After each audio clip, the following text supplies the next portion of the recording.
Glória a Deus. Cumprimento os amados irmãos e amigos com a graça e a paz do Senhor Jesus. Amém?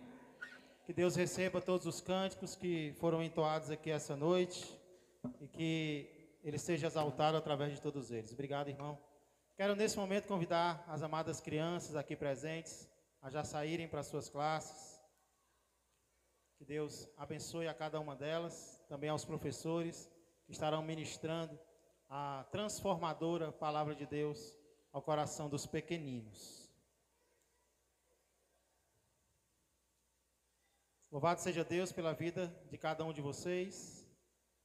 Nessa noite eu quero falar um pouco sobre promessas. Creio que não falta muito tempo para nós termos eleições, novas eleições aqui no nosso país. E eu quero começar perguntando se você acha que tem facilidade de acreditar ou de duvidar das promessas que outros seres humanos fazem para você.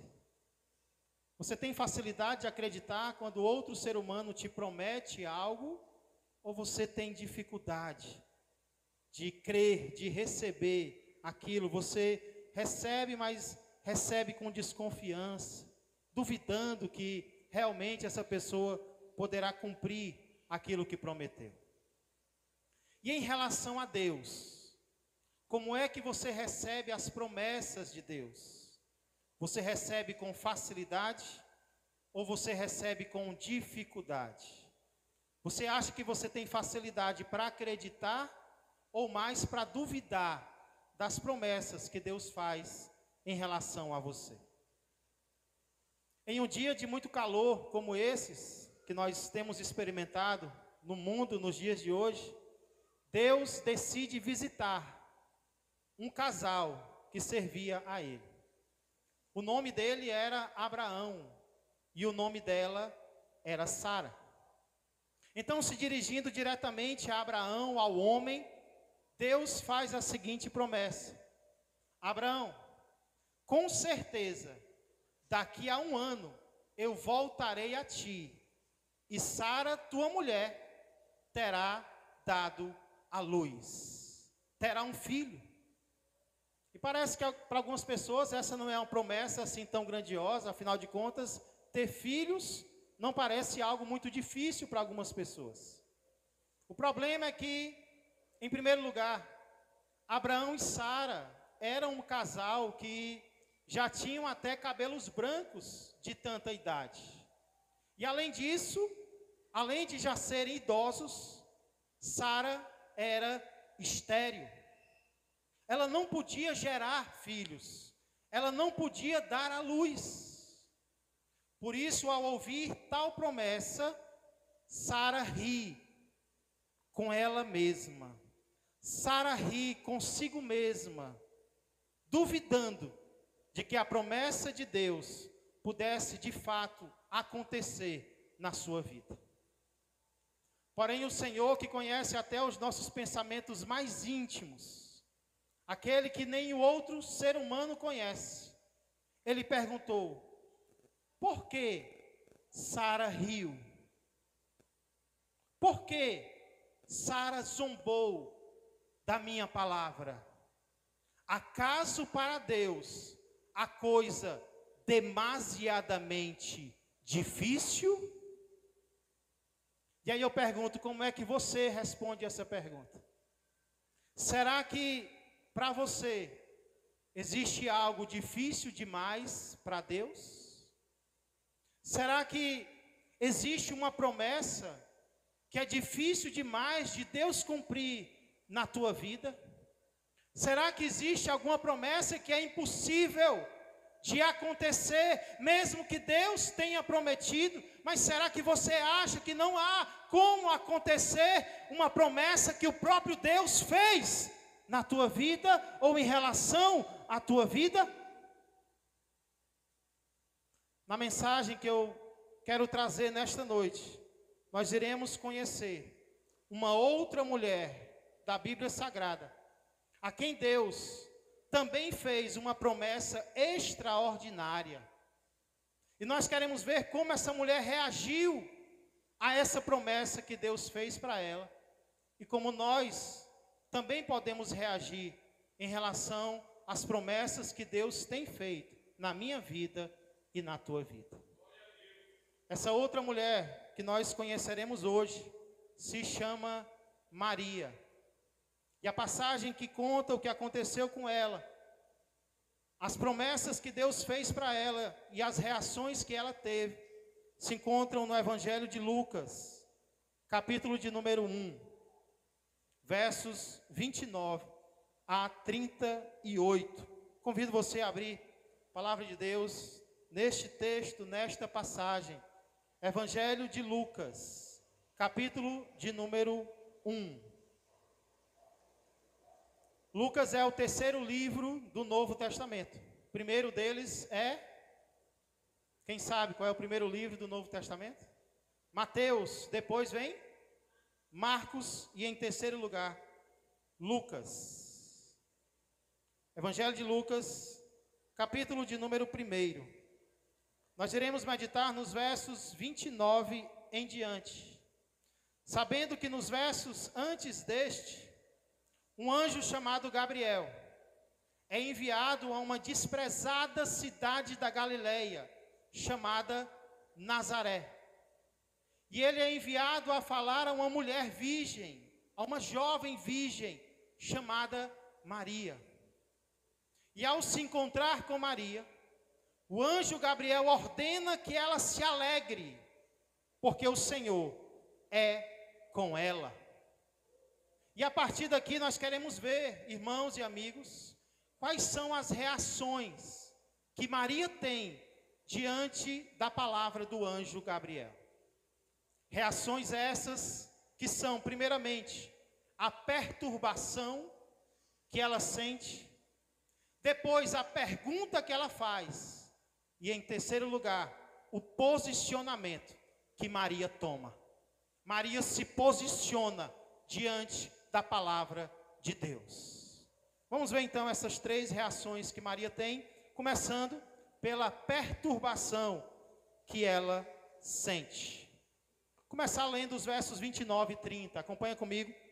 Lucas capítulo 1, versos 29 e 30. Depois que o anjo a saúda, dizendo: alegra-te, muito favorecida, o Senhor é contigo. Verso 29 diz: ela, porém, ao ouvir esta palavra, que foi que aconteceu? Perturbou-se muito e pôs-se a pensar no que significaria esta saudação. Mas o anjo lhe disse: Maria, não temas, porque achaste graça diante de Deus. Pai amado e Pai querido, nós te convidamos, Senhor, mais uma vez, agora, Senhor, continuar dirigindo o nosso viver. Obrigado, Senhor, por este culto conduzido até aqui, Senhor. Obrigado pelos cânticos, obrigado pelos louvores, que o Senhor nos deu o privilégio de entoar a Ti, nós que não merecemos nada que vem das Tuas mãos. Podemos fazer o que os anjos fazem, podemos Te adorar, podemos Te exaltar, Senhor, e o nosso louvor pode subir à Tua presença com um aroma suave, Senhor, agradável a Ti. Como é bom pensar sobre isto, Senhor. Como é bom também pensar que agora o Senhor deseja falar ao nosso coração, falar a nossa necessidade, falar a nossa condição de seres humanos carentes do Teu Espírito, carentes da Tua palavra, carentes da salvação do Teu Filho Jesus Cristo. Por isso, Pai, continua falando aos nossos corações. Tem misericórdia de nós. Não deixa, Senhor, que os nossos pensamentos corram por aí para lugares que não Te agradam, mas que eles estejam cativos agora à Tua presença e à Tua palavra, pois é na autoridade, no nome que está sobre nome, que é o nome de Jesus, que tudo isto eu peço e já agradeço. Amém, amém e amém. Louvado seja o Senhor. Ao ouvir a saudação do anjo, Maria fica perturbada. Ao ouvir a palavra que o anjo traz para ela, Maria se perturba. Só um detalhe muito importante. Palavra aqui no grego é logos. E você vai já entender por que eu estou dizendo isso. Porém, Maria fica perturbada. E a palavra perturbada aqui significa, ela fica estressada. A palavra perturbar aqui significa ficar pressionado, ficar se sentindo com problema. Maria se sente estressada com a palavra do anjo. E não é um estresse qualquer. A palavra aqui significa estressada por completo. Maria fica totalmente tomada, totalmente emocionada, preocupada com aquilo que o anjo acaba de dizer para ela. E aí nós podemos nos perguntar, mas por que Maria fica preocupada? Por que Maria fica perturbada? Talvez, se fosse um de nós, a nossa reação teria sido outra. Imagina um anjo chegar para muitos de nós e dizer: alegra-te, muito favorecido, o Senhor é contigo. Talvez a nossa reação seria: glória a Deus, até que enfim, eu já estava esperando mesmo. Demorou, não foi, anjo? Já faz tempo que eu oro. Finalmente você chegou para trazer a minha bênção. Talvez a nossa reação seria essa, de já estar aguardando algo grandioso. Talvez de já estar esperando que Deus demonstre algo a nosso favor, porque afinal de contas, a gente merece. Mas Maria não teve essa reação. Ao invés de se achar orgulhosa, Maria ficou perturbada. Por que Maria ficou perturbada? Provavelmente porque ela não se achava digna de nada de bom que viesse da parte de Deus. Maria fica perturbada provavelmente porque ela não vê nela nada que a faça merecer uma saudação como esta. Mas como um anjo aparece para mim para dizer palavras tais como estas, para mim, eu que não sou ninguém, eu que não sou nada, eu não estou entendendo o que é que Deus está querendo me dizer através deste anjo. Maria aqui demonstra uma humildade de alguém que não se acha digno da graça de Deus, de alguém que não se acha digno do favor de Deus, de alguém que não se acha digna de uma aparição de um anjo para ela. E quando nós olhamos a Bíblia, amados, essa característica não é a característica apenas de Maria, não. Na verdade, essa é uma característica de praticamente todo servo de Deus, a quem Ele chamou para uma grande obra. Você lembra, por exemplo, quando Deus chama Moisés para libertar o seu povo do Egito? Como é que Moisés reage? Ah, Senhor, está aqui o homem certo. O Senhor escolheu bem. Eu é que vou dar conta do recado. Não. Moisés, ele reluta com o chamado de Deus. Moisés não se acha capaz.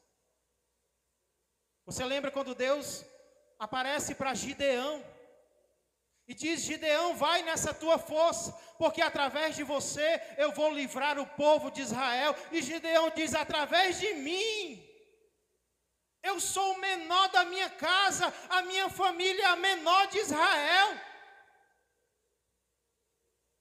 Você lembra quando Deus aparece para Isaías, o grande profeta Isaías? Qual é a reação dele? Ele diz: eu sou homem de lábios impuros e habito no meio de um povo de impuros lábios, e os meus olhos viram o Senhor dos exércitos. O que eu estou querendo dizer, portanto, é que se ao ser chamado por Deus para uma grande obra, você se acha pequeno demais, você se acha pequena demais, então talvez você não é a pessoa errada para a obra que Deus está te dando. Provavelmente você é a pessoa certa, porque são estes que Deus costuma usar para a sua grandiosa obra. São aqueles que se acham pequenos demais e que quando Deus fizer algo, eles vão saber que não foi por causa deles, foi por causa da glória de Deus, foi por causa do poder de Deus. Então Maria fica perturbada, muito perturbada, preocupada. E ela se põe a pensar no que significaria a saudação do anjo. Maria não entende porque aquela graça está chegando até ela. E ela começa a pensar sobre aquilo. Assim como José, lá em Mateus, também vai ficar pensando no que está acontecendo, como a sua noiva aparece grávida, e ele começa a pensar sobre aquilo. É um casal que pensa muito. E é bom pensar, sabia? É bom ter pensamentos, pensar sobre aquilo que Deus está falando, sobre aquilo que Deus está fazendo. Porém, cuidado. Às vezes, os pensamentos podem nos prejudicar. Se nós pensarmos demais, às vezes pode sair fumaça da nossa cabeça.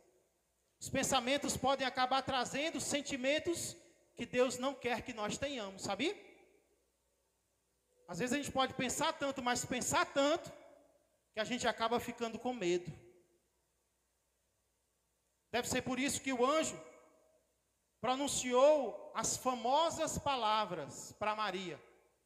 Aquelas duas palavras que vivem se repetindo na Bíblia, que são: não temas. Não, Maria, você está pensando errado. Não temas. Afinal de contas, o anjo não estava lá para desgraçar a vida de Maria.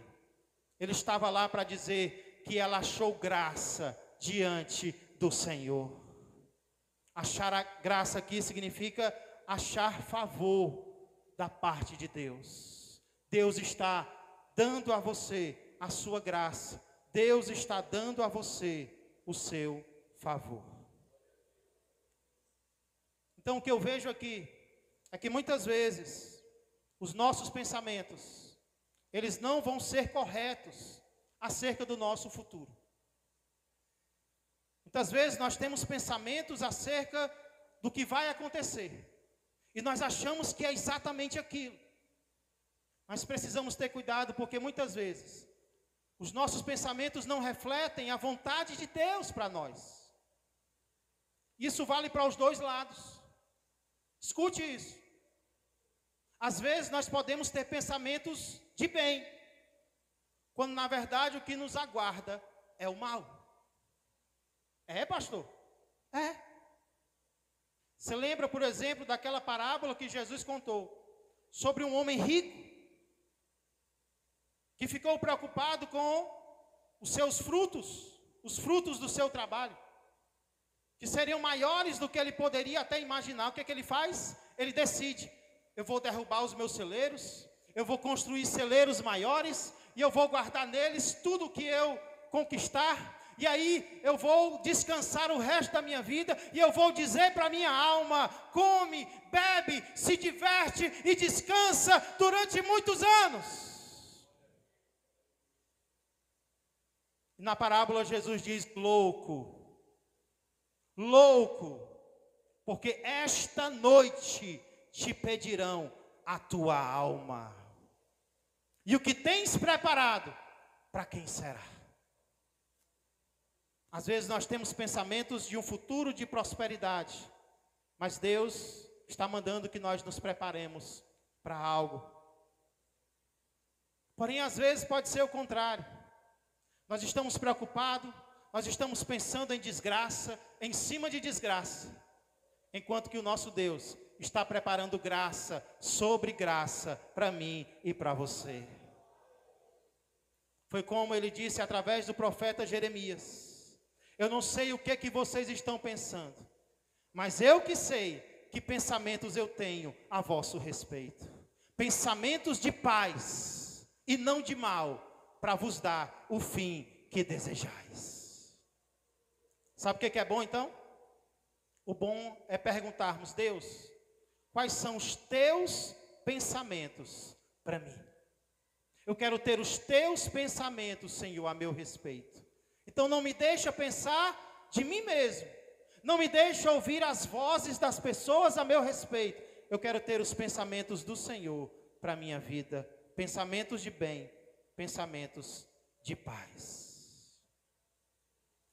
O anjo diz então para Maria: Maria, não se preocupe. Você achou graça diante de Deus. E de qual graça o anjo estava falando?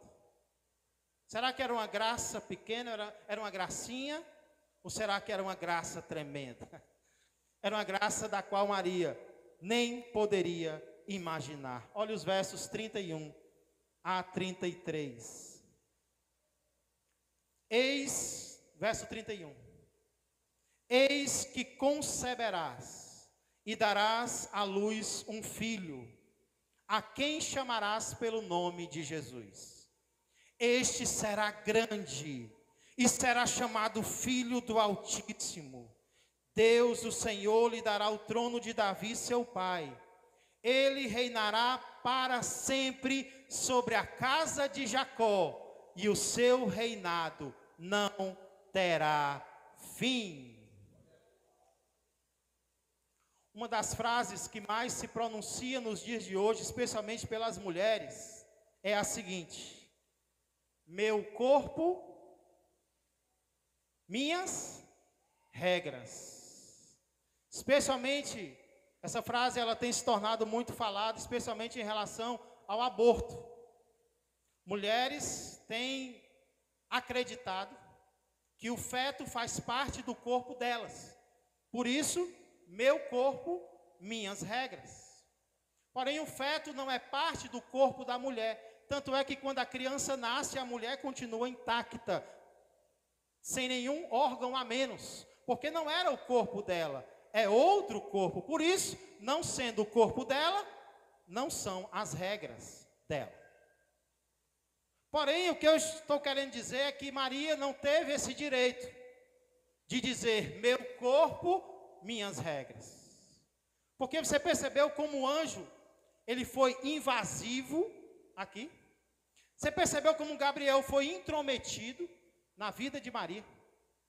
Ele diz o que vai acontecer com ela. Maria, em primeiro lugar, eu vou dizer o que vai acontecer dentro do seu ventre. Você vai gerar uma vida. Segundo, o anjo diz: você vai levar essa gravidez até o fim, porque a criança vai nascer, você vai conceber e você vai dar à luz, você vai gerar. E o anjo ainda tem a audácia de dizer qual vai ser o nome que ela vai dar para a criança. Então ela vai gerar, ela vai dar à luz, e quando o menino nascer, qual era o nome que ele deveria dar para o menino? Jesus, que significa ele salva, ele seria o Salvador. Então, mais invasivo do que isso, Gabriel não poderia ser. O que isso nos ensina? O corpo não é nosso. O nosso corpo pertence a Deus. Deus tem o direito de fazer com o meu corpo e com o teu corpo o que Ele fizer, o que Ele quiser. Nosso corpo é instrumento de Deus. Meu corpo, minhas regras, não é frase para cristã, não é frase para cristão. Meu corpo, regras do Senhor, porque Ele me comprou, eu pertenço a Ele, o meu corpo é dele, e será feito no meu corpo aquilo que Ele quiser que seja feito.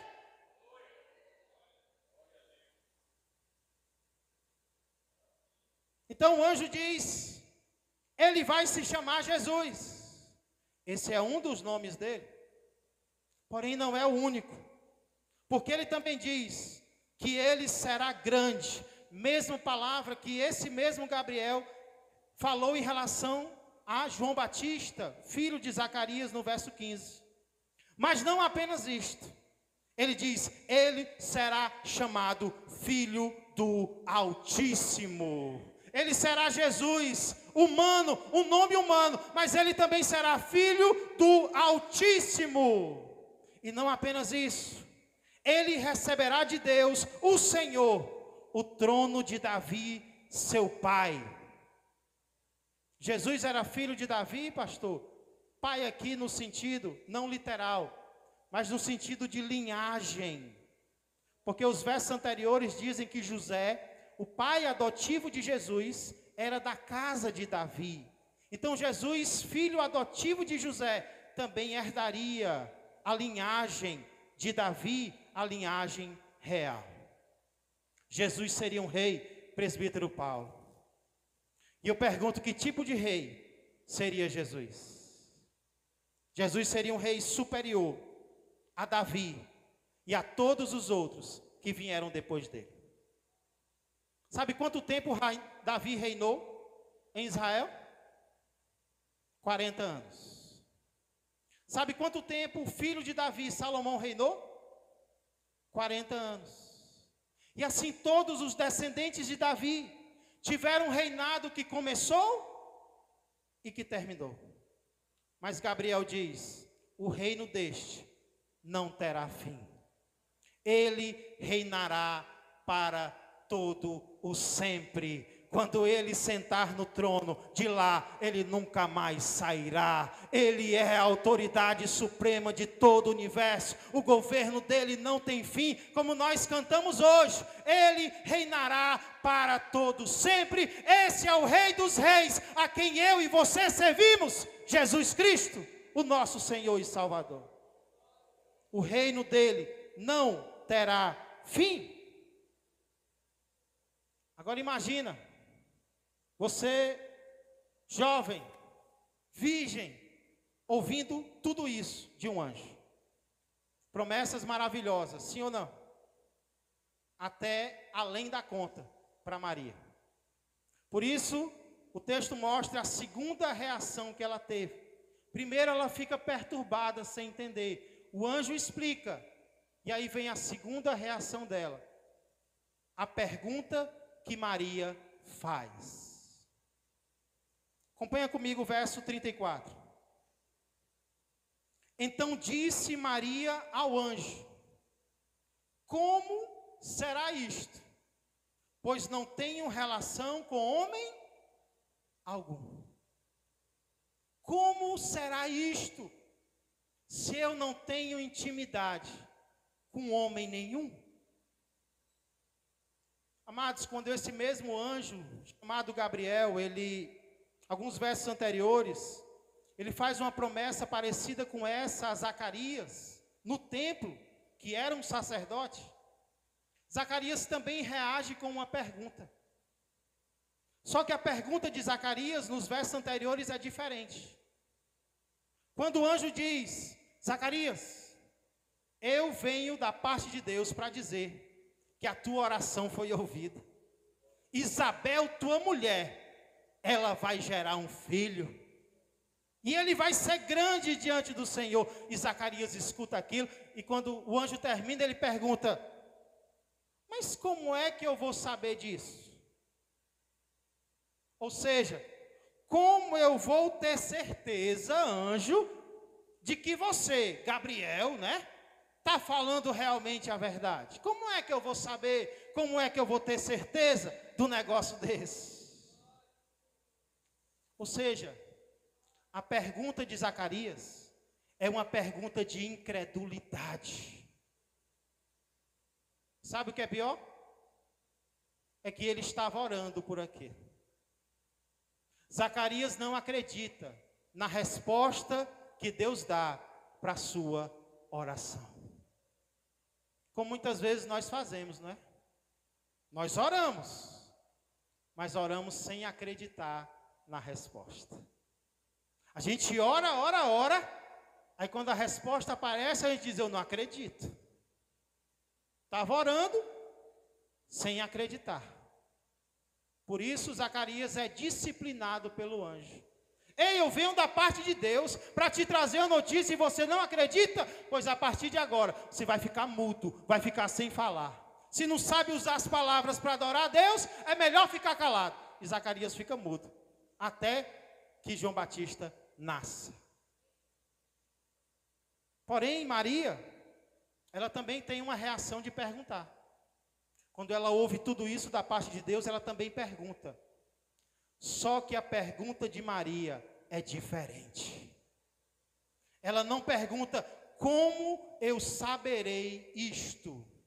A pergunta dela é, como será isto? Ou seja, Maria já estava demonstrando uma disposição de acreditar no que o anjo disse que aconteceria. Só que ela não sabia como isso ia acontecer. Ela sabia que ia suceder, mas ela pergunta como? Como? Qual vai ser o meio? Qual vai ser o caminho? Eu estou acreditando que vai acontecer, mas eu quero saber como. É diferente da pergunta de Zacarias. E por que Maria, ela não entende como isso vai acontecer? Ela não entende porque ela não tem vergonha de abrir a boca para confessar que ela não tem relação com homem nenhum. Essa é a dúvida de Maria. Mas como eu vou gerar um filho se eu não tenho intimidade com homem nenhum? Isso é muito impressionante, igreja. Sabe por quê? Porque nos versos anteriores nós vimos que Maria estava desposada. Ou seja, ela estava noiva. Porém, mesmo noiva, Maria não tinha relação com ele. Mesmo comprometida, mesmo prestes a casar, Maria não teve intimidade com José. Diferentemente de muitos, tanto naquela época como na nossa. Alguns, inclusive, acham que não tem problema nenhum se relacionar com vários homens. Não tem mulher que pensa isso? Não tem problema nenhum. Nós estamos no século 21. Eu posso ter um relacionamento com um, relacionamento com outro. Homens pensam assim também. Não, eu posso ter algo com essa, algo com aquela, e não tem problema nenhum. Já outros não vão tão além. Acham que é errado ter relacionamento com vários, com várias. Mas se eu tiver só com um, se eu tiver só com uma, não importa. Nós não casamos ainda, mas nós já estamos namorando. Nós já estamos comprometidos. Nós já temos um relacionamento, então não tem problema nós termos uma intimidade. Maria não pensou assim. Maria entendia que a palavra de Deus só permitia o ato sexual dentro do casamento. Por isso ela abre a boca para dizer: eu não tenho relação com homem algum, ou seja, nem com meu noivo eu me relaciono. Como é que eu vou gerar um filho?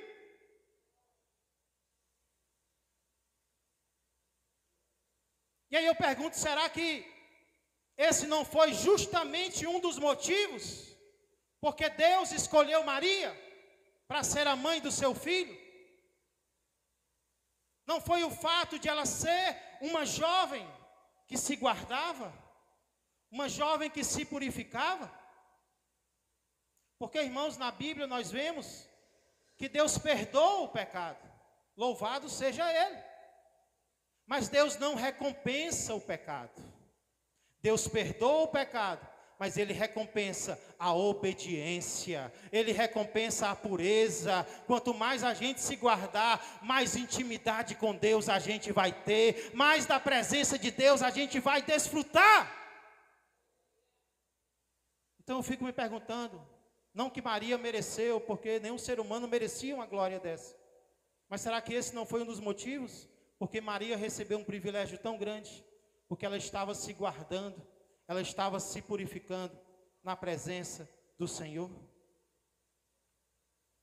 Maria tinha, sim, portanto, um bom motivo para perguntar como ela teria uma criança, sendo que ela se guardava para o casamento.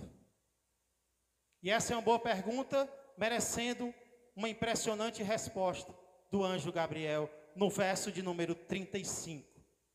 Olha o que Deus ia fazer. Deus não ia fazer Maria pecar, não. Ele ia fazer algo extraordinário. Verso 35.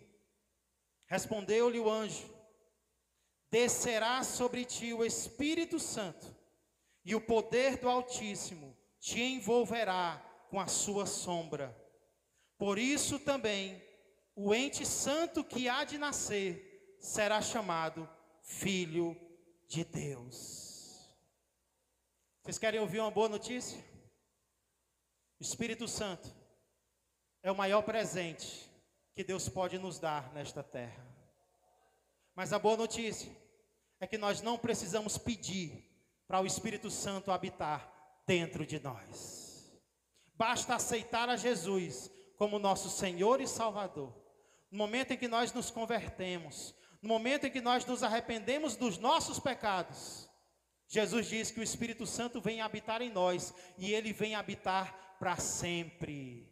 Eu não preciso pedir que o Espírito Santo venha, eu posso pedir uma atuação maior do Espírito Santo, para ele agir mais na minha vida, mas dentro de mim, de você, que aceitamos a Jesus, ele já está. E por que essa é uma boa notícia, pastor? Porque antigamente não era assim. Antigamente o Espírito Santo vinha sobre um e saía, vinha sobre outro e saía, vinha sobre um rei, vinha sobre um profeta e depois saía. Hoje não é mais assim. Ele vem e ele vem para ficar. Jesus diz: ele habitará e estará para sempre com você. Nós podemos entristecer o Espírito Santo, nós podemos apagar o Espírito Santo, mas ele continua dentro de nós, tentando nos convencer dos nossos pecados. Mas no tempo de Maria não era assim. Jesus ainda não havia morrido e ressuscitado.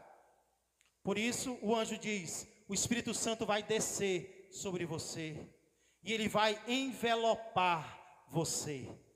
Esse é o significado da palavra, ele vai te envolver. Olha o respeito aqui, olha a santidade do Espírito Santo. Ele vai envolver você, ele vai ser um envelope para você, ele vai ser uma sombra para você. O poder de Deus vai estar sobre você. Por isso o ente santo que vai nascer também será chamado de Filho de Deus. Está chamando o Espírito Santo de Deus, e aquele a quem ele gerou no ventre de Maria é o Filho de Deus. Tudo isso mostra a grandeza que este ente sagrado seria, porque divinamente falando, Jesus só teria pai, porque ele é filho do Altíssimo, ele é filho de Deus. Mas humanamente falando, Jesus só teria mãe. Divinamente falando, só teria pai. Humanamente falando, só teria mãe. 100% Deus, 100% homem, para morrer no meu lugar e no teu lugar. Este é o nosso Rei dos reis e Senhor dos senhores. Eu não sei você, mas parece que as palavras do anjo vão ficando mais difíceis de aceitar com o passar do tempo.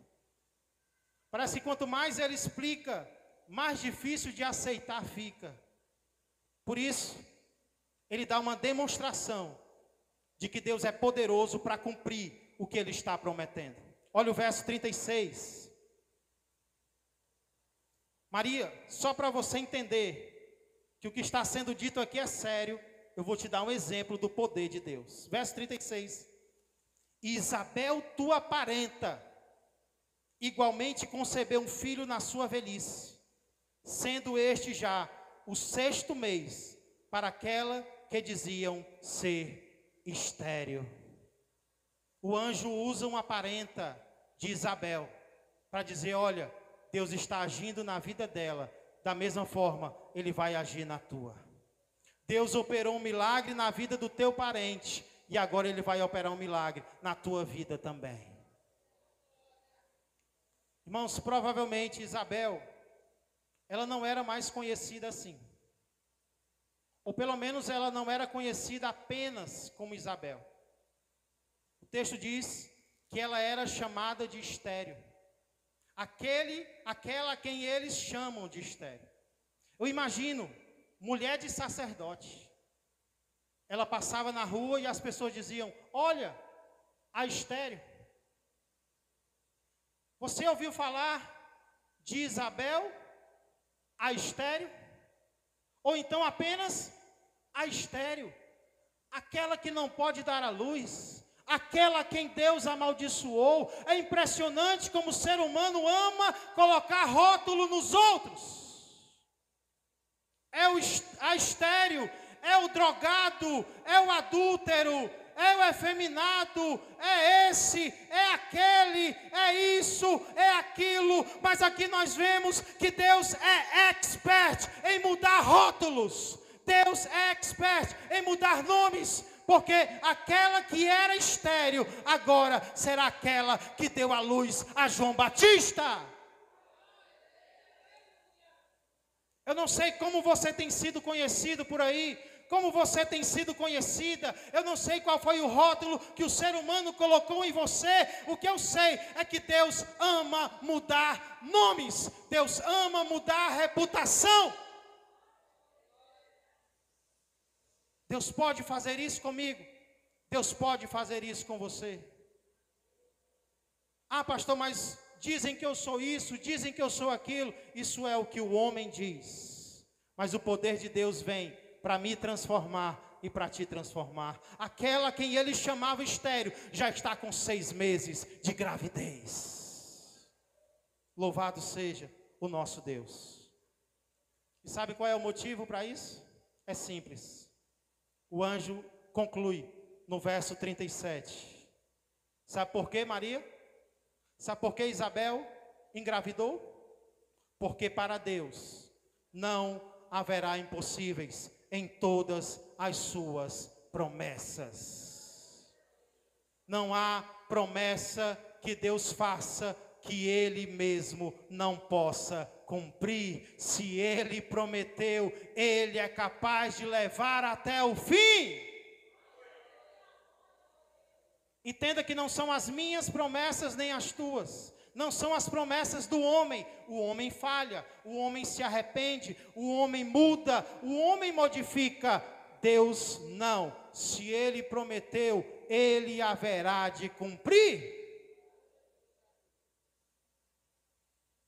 Mas qual é o problema?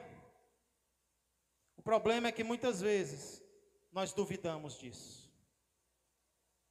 Quantas promessas de Deus nós ouvimos? Quantas promessas de Deus nós recebemos e nós não acreditamos? Como Sara duvidou, como Zacarias duvidou, como muitas vezes nós duvidamos.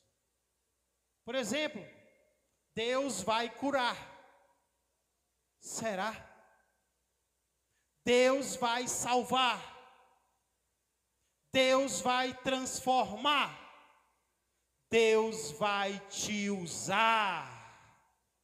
E nós pensamos: eu? Como, Senhor? Como isso vai acontecer na minha vida? Será, Pai, que eu entendi mesmo? Talvez nesses dias mesmo, você recebeu uma promessa de Deus, ou Deus te lembrou de uma promessa que Ele já tinha feito, e a tua reação foi de não dar crédito, foi de não acreditar, foi de duvidar. E Maria? Qual foi a reação de Maria? A nossa passagem conclui mostrando o posicionamento que Maria toma. Depois de tudo isso que ela escuta, como é que Maria termina? Olha o verso de número 38. Então disse Maria: vai com essa história para lá. É isso? Então disse Maria: aqui está a serva do Senhor, que se cumpra em mim conforme a tua palavra. E o anjo se ausentou dela. Existem muitas Marias no mundo, não é verdade? Mas alguém aqui sabe qual o significado desse nome? que é que o nome Maria, tão comum, significa? Para quem não sabe, Maria significa Senhora soberana. E é isso que Maria é para muita gente, uma senhora soberana. Mas como é que Maria se vê? Como é que Maria se apresenta? Ela diz: ei, aqui está a serva do Senhor. Serva do Senhor. No grego, doulos, escrava. Sabe o que nós vemos aqui? A humildade de Maria. Maria demonstra ser uma pessoa humilde, como nós também precisamos ser. Inclusive, quando Deus começa a fazer coisas grandes na nossa vida, nós temos que manter a humildade. Quando Deus promete fazer coisas grandiosas através de nós temos que entender que não é por nossa causa, não é pela nossa capacidade, não é pela nossa grandeza. A grandeza é dele, a pequenez é nossa. Nós somos apenas servos e nada mais. Porque é isso que muitas vezes atrapalha o agir de Deus na nossa vida. Deus nos dá uma oportunidade, que a gente pensa: eita, que hoje vai ser tremendo, porque sou eu. Deus vai me usar, vai ser através de mim. Não é por nossa causa, é por causa dele. A grandeza é dele, nós somos apenas servos e nada mais. Então aqui nós vemos uma atitude, um posicionamento de Maria, que é um posicionamento de humildade. Aqui está a mãe do Salvador, não. Aqui está aquela quem ele escolheu, não. Aqui está um instrumento. Se ele quiser usar, eis-me aqui, para que a honra e a glória seja dele. Tenhamos um posicionamento de humildade diante do Senhor. Chame-se de servo, chame-se de serva na presença de Deus. Quando Deus te der a oportunidade, diga: eis-me aqui, o servo para ser usado. Eis aqui a serva nas mãos do Senhor. Amém, igreja? Porém, além disso, nós vemos também aqui um posicionamento de Maria, que é um posicionamento de fé. Por mais incríveis que estas promessas fossem, Maria acreditou nelas. E quando é que nós vemos isso, pastor? Quando ela diz: eis aqui a serva do Senhor, que se cumpra em mim, conforme a tua palavra. Que aquilo que você acabou de dizer aconteça na minha vida e através da minha vida. Eu estou crendo que vai acontecer o que você está dizendo, anjo Gabriel. Um posicionamento de confiança, um posicionamento de fé nas promessas do Senhor. É como se Maria estivesse dizendo: eu recebo essa palavra, ela é para mim, eu aceito. Inclusive, lembra que lá no começo eu falei que a palavra usada para se referir ao que o anjo falou é logos. Quando chega aqui no final, a palavra muda. Em português é palavra, é promessa. No original é rema. No começo é logos, no final é rema. Pastor, e tem alguma diferença entre logos e rema na Bíblia? Muitas vezes não. Mas alguns estudiosos entendem a seguinte diferença. Em muitos casos, logos significa uma palavra geral, uma palavra que é dada a todos. Mas rema significa uma palavra pessoal. É quando eu pego a palavra de Deus e eu trago para mim. Quando eu pego a palavra de Deus e eu me aposso dessa palavra. Quando Maria diz que se cumpra em mim conforme a tua palavra, ele diz que se cumpra em mim conforme a tua rema. Eu acredito e eu pego para mim e eu me aposso e eu creio nesta palavra que ela vai se cumprir na minha vida e através da minha vida.